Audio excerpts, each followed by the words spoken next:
नमस्कार दोस्तों, स्वागत है आपका आज की बेहद बड़ी और ताजा खबरों की इस वीडियो में। दोस्तों आज की इस वीडियो में जानेंगे आज की महत्वपूर्ण खबरों के बारे में। तो दोस्तों वीडियो में आगे बढ़े उससे पहले आपसे एक छोटी सी विनती करना चाहते हैं कि इस वीडियो को लाइक और शेयर जरूर कर दीजिएगा।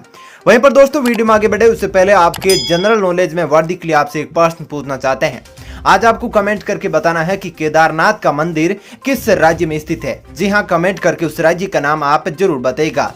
तो चलिए दोस्तों एक एक करके सभी बड़ी खबरों के बारे में विस्तार से जानते हैं। पहली खबर, देश में एक दिन में कोरोना की रिकॉर्ड मामले आए सामने, जानिए कैसी है स्थिति।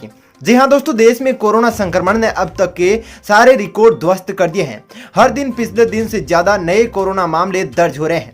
स्वास्थ्य मंत्रालय की ताजा रिपोर्ट के अनुसार पिछले 24 घंटों में 2,73,810 नए कोरोना केस आए हैं और 1619 संक्रमितों की जान चली गई है।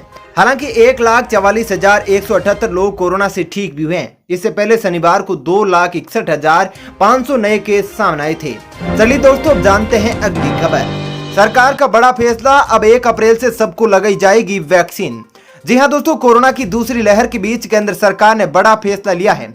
1 मई से सभी वयस्कों को कोरोना की वैक्सीन दी जाएगी। देखा जाए तो यह कोरोना वैक्सीनेशन का तीसरा चरण होगा। पहले चरण में उच्च जोखिम वर्ग के 45 वर्ष से अधिक उम्र के लोगों को वैक्सीन दी गई है। फिर दूसरे चरण में 45 वर्ष से अधिक उम्र के सभी लोगों को वैक्सीन दी जा रही है और अब 1 मई से 18 साल से ऊपर के हर एक व्यक्ति को वैक्सीन दी जाएगी। बता दें कि देश में कोवैक्सीन या कोविशील्ड के टीके लगाए जा रहे हैं। सरकार की ओर से कई बार बताया जा चुका है कि वैक्सीन लगवाने के लिए कैसे रजिस्ट्रेशन किया जा सकता है।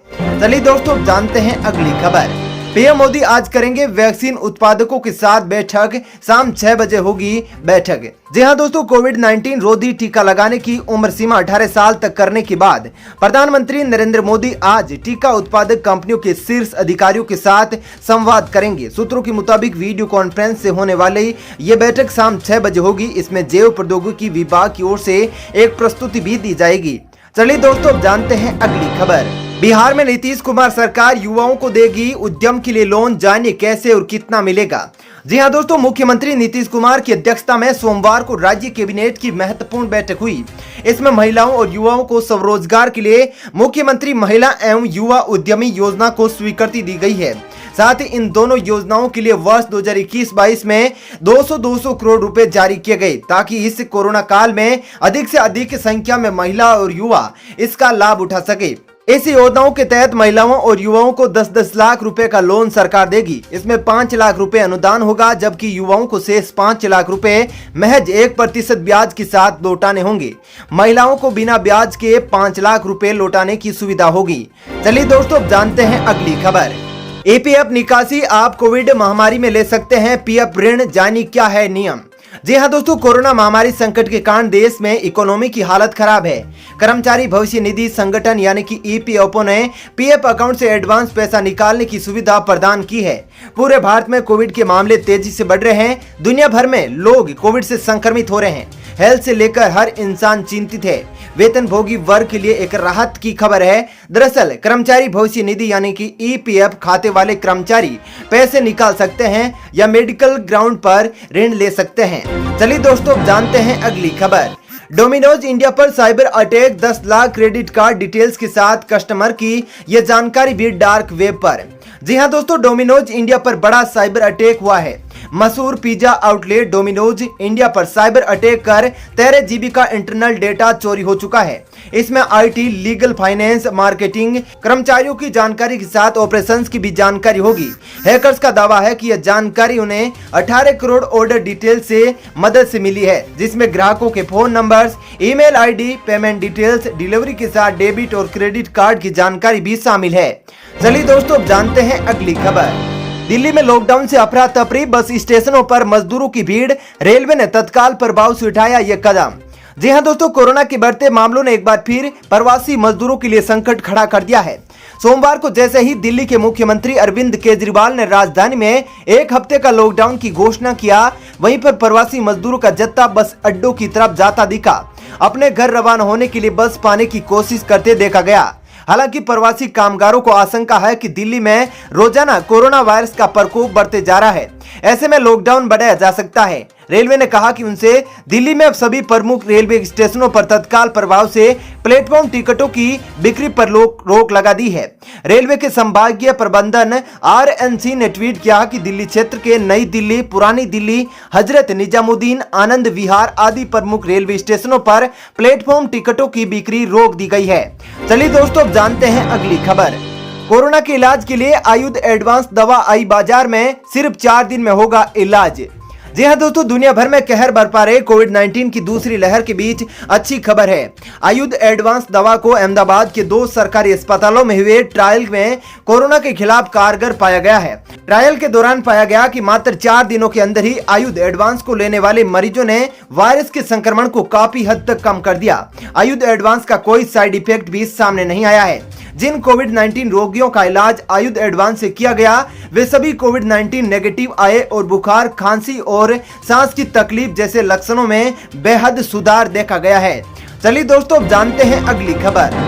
जमीन के अंदर दफनाए जा रहे हैं सफेद अंडरवियर, हर घर में भेजी जा रही है 2 चड्डी, जानिए क्यों की जा रही है ये। जी हाँ दोस्तों, स्विट्जरलैंड में मिट्टी की जांच के लिए एक अजीब ही तरीका अपनाया जा रहा है। आप भी सुनकर चौंक सकते हैं कि स्विट्जरलैंड में मिट्टी की जांच कैसे की जा रही है। दरअसल वहां मिट्टी की जांच के लिए जमीन में अंडरवियर गाड़े जा रहे हैं। स्विट्जरलैंड की सरकार यहां के घरों में 2 सफेद अंडरवियर भेज रही है, जिसे लोग जमीन में दफना रहे हैं। यह मिट्टी की क्वालिटी जांच करने की प्रक्रिया का हिस्सा है। अंग्रेजी वेबसाइट thetimes.uk की एक रिपोर्ट के मुताबिक स्विट्जरलैंड में करीब 2000 सफेद अंडरवियर मिट्टी में गाड़े जा रहे हैं। वैज्ञानिकों की देखरेख में यह सब किया जा रहा है। रिपोर्ट के मुताबिक स्विट्जरलैंड में बागवान और किसान मिट्टी की गुणवत्ता की जांच करने से जुड़ी एक रिसर्च के लिए जमीन में सफेद अंडरवियर गाड़ रहे हैं। इसके जरिए मिट्टी की हेल्थ का पता लगाया जाना है। चलिए दोस्तों, अब जानते हैं अगली खबर। रेमडेसिविर की बोतल्स में एंटीबायोटिक्स भरकर बेचने वाले गिरोह का भंडाफोड़, स्टाफ नर्स गिरफ्तार। जी हां दोस्तों, कर्नाटक के मैसूर में एक निजी अस्पताल में काम करने वाले स्टाफ नर्स को फर्जी रेमडेसिविर बेचने के आरोप में गिरफ्तार किया गया है। आरोप है कि वो जरूरतमंद मरीजों को रेमडेसिविर की खाली शीशियों में सस्ती एंटीबायोटिक्स दवाएं या घोल भरकर बेचता था। मैसूर पुलिस के अनुसार आरोपी की पहचान गिरीश के रूप में हुई है। चलिए दोस्तों, अब जानते हैं अगली खबर। शराब कंपनियों ने दिल्ली सरकार से मांगी होम डिलीवरी की इजाजत, बोले लॉकडाउन के ऐलान के बाद उमड़ी है भीड़। जी हां दोस्तों, राजधानी दिल्ली में आज से अगले सोमवार तक लॉकडाउन लग गया है। इसी बीच शराब बनाने वाली कंपनियों ने दिल्ली सरकार से इसकी आपूर्ति घरों तक करने की अनुमति मांगी है। उनका कहना है कि कोविड-19 महामारी की रोकथाम के लिए सोमवार की शाम से 6 बजे के बीच लॉकडाउन की घोषणा के बाद शराब की दुकानों पर पीने वालों की लंबी कतारें लग गई है। चलिए दोस्तों, अब जानते हैं अगली खबर। पश्चिमी बंगाल में कोरोना को लेकर बीजेपी का बड़ा फैसला, रैलियों में नहीं जुटेंगे 500 से ज्यादा लोग। जी हां दोस्तों, कोरोना के बढ़ते मामलों को लेकर भारतीय जनता पार्टी ने सोमवार को एक बड़ा फैसला लिया है। राष्ट्रीय अध्यक्ष JP नड्डा ने कहा कि अब बीजेपी सिर्फ पश्चिमी बंगाल में छोटी रैलियां ही करेगी। इसके अलावा छोटी जनसभाएं भी खुले स्थान व सभी कोविड गाइडलाइंस के साथ होगी। साथ ही प्रधानमंत्री नरेंद्र मोदी समेत सभी नेताओं की इस रैली में सिर्फ 500 लोगों को ही भीड़ जुटेगी। इसके अलावा भारतीय जनता पार्टी ने पश्चिमी बंगाल के 6 करोड़ मास्क को सैनिटाइजर बांटने का लक्ष्य रखा है। चलिए दोस्तों, अब जानते हैं अगली खबर। यूपी में लखनऊ समेत 5 जिलों में लगा लॉकडाउन, कोरोना गाइडलाइंस हुई जारी। जी हां दोस्तों, इलाहाबाद हाईकोर्ट ने योगी सरकार को दिया आदेश। प्रदेश में कोरोना के बढ़ते मामलों को लेकर इलाहाबाद हाईकोर्ट ने प्रदेश के 5 जिलों में लॉकडाउन लगाने का आदेश दिया है। इलाहाबाद हाईकोर्ट ने कहा कि लखनऊ, कानपुर, नगर, वाराणसी, गोरखपुर, प्रयागराज में 26 अप्रैल तक लॉकडाउन लगाया जाए। कोर्ट ने कहा कि यह लॉकडाउन सोमवार की रात से लागू किया जाएगा। वहीं पर कोर्ट ने कहा कि कोरोना महामारी के चलते चाहे वह प्राइवेट हो या सरकारी, सभी प्रतिष्ठान 26 अप्रैल तक बंद रहेंगे। जो लोग आवश्यक सेवाएं देते हैं उन्हें छूट दी जाएगी। चलिए दोस्तों, अब जानते हैं अगली खबर। पूर्व प्रधानमंत्री doctor Manmohan Singh corona positive, AIIMS में हो रहा इलाज। जी हां दोस्तों, देश में कोरोना के मामले लगातार बढ़ते जा रहे हैं। इस बीच सोमवार को देश के पूर्व प्रधानमंत्री और कांग्रेस के बड़े नेता doctor Manmohan Singh corona positive हो गए हैं। उन्हें दिल्ली के एम्स ट्रॉमा सेंटर के अंदर भर्ती कराया गया है। हालांकि पूर्व प्रधानमंत्री को पहले ही कोरोना वैक्सीन की दोनों खुराक लगाई जा चुकी है और उनकी हालत को स्थिर बताया जा रहा है।